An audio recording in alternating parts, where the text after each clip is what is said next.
내가 사면 꼭 꼭대기인 이유, 단순히 운이 나빠서가 아닙니다. 시장이 진짜 천정에 도달했을 때 나타나는 명확한 신호를 모르고 계셨기 때문입니다.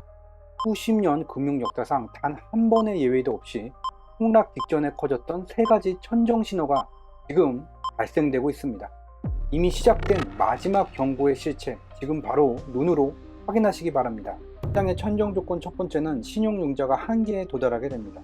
이게 붉은색 선으로 표기한 게 미국의 S&P 500 주가 지수고요. 여기 파란색 막대 그래프가 미국의 개인들의 신용융자를 나타낸 겁니다. 우리가 주목해야 되는 것은 노란 박스예요. 닷컴 버블 붕괴 시기 때 미국의 주식시장에 오버슈팅이 진행되게 되자 개인들의 신용융자가 급격히 증가되고 그 이후에 시장이 무너진 것을 확인할 수 있어요.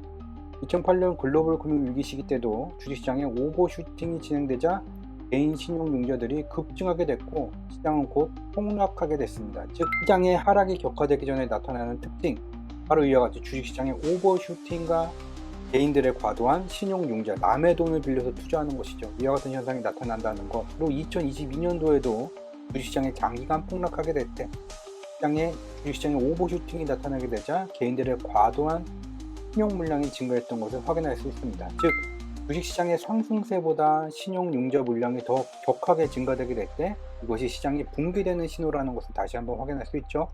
2025년 초에도 시장이 급락했었는데 이때도 주식시장에 오버슈팅이 나타나게 되면서 신용융자 물량이 증가됨에 따라서 시장이 하락했던 것을 확인할 수 있죠. 지금 제일 중요한 거죠. 지금이죠.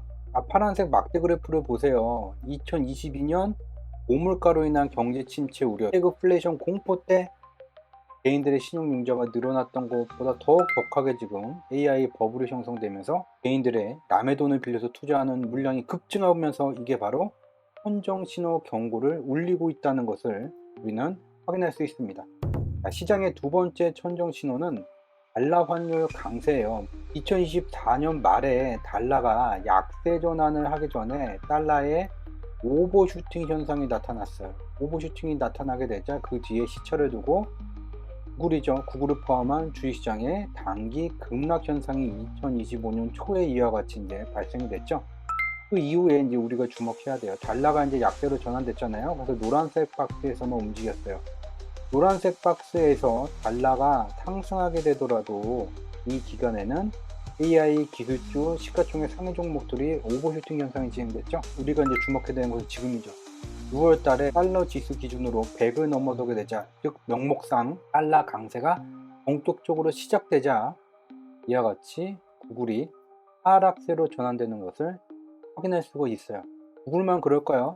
다른 시장에 관심도가 높은 엔비디아도 살펴보죠. 엔비디아는 특히 매출이 전년 대비 80% 이상 급증을 했고 배당금을 25배나 인상시키며 강력하게 엔비디아 기업 정책적으로 엔비디아 주가의 부양을 신경 쓰고 있죠. 그러나 결과는 시원찮죠. 왜?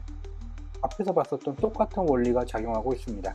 2024년 말에 달러의 오버슈팅, 그 이후에 엔비디아가 무너졌고 달러가 약세로 전환된 이 노란색 박스 내에서 급락이 반복될 때는 엔비디아의 오버슈팅이 달러 상승에도 오버슈팅이 진행됐지만 우리가 지금 확인할 수 있는 것은 6월서부터 달러 지수가 100을 넘어서게 되면서 명목상 달러 강세가 진행되자 엔비디아가 하락세로 전환된 이후에 지하실을 뚫고 내려가는 강력한 배당금 25배나 인상했지만 하방으로 내려가고 있는 현상을 확인할 수 있습니다. 이와 같이 시장의 천정 신호가 발생되게 되면 예외 없이 역사상 반복되는 시장의 깊은 조정이 발생되어 왔죠. 마지막 시장의 천정 조건 세 번째는 이제 국내 시장으로 좁혀서 보게 되면 원달러 환율의 약세 현상이 진행된다는 것이죠. 이게 붉은색 선으로 표기한 게 미국의 달러예요.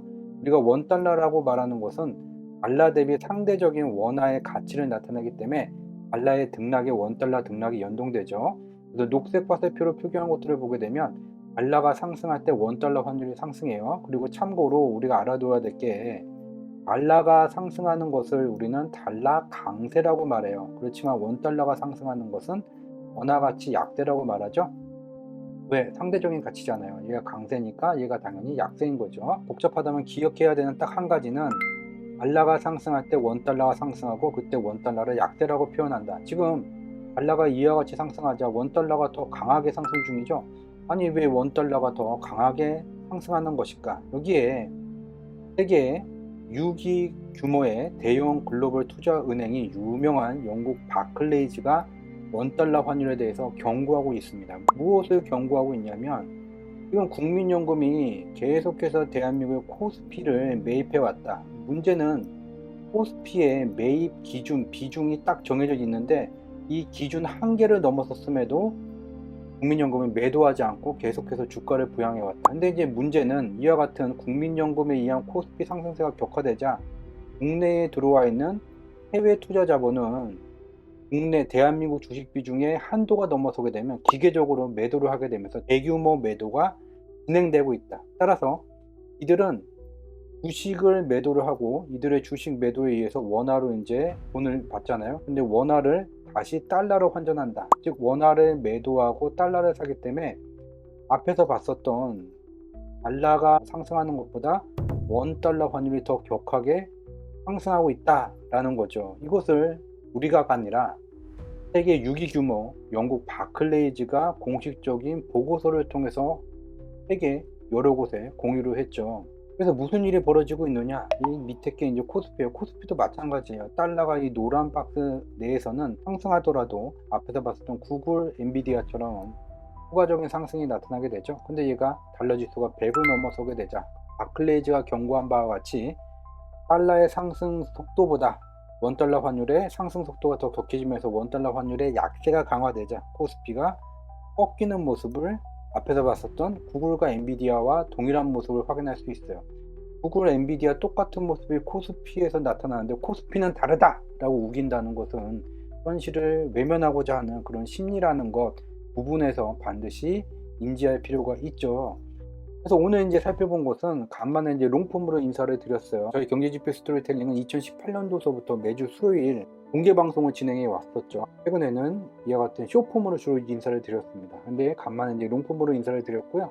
오늘 이제 살펴본 바와 같이 숫자로 표현된 지표의 원인과 결과 분석을 통해서 우리가 살펴본 바는 시장이 역사상 매번 하락하는 세 가지 조건이 지금 다 충족되고 있다. 우리가 관심을 가져야 되는 것은 달러 지수가 100을 넘어서게 됨에 따라서 시장이 매우 빠르게 하방 압력으로 하방으로 향하고 있다는 것, 이것을 반드시 더 상황이 전개되기 전에 여러분들께서 알고 계셔야 되기 때문에 공유를 드리도록 하겠습니다. 저는 경제지표 스토리텔링의 이윤쌤이었습니다. 고맙습니다.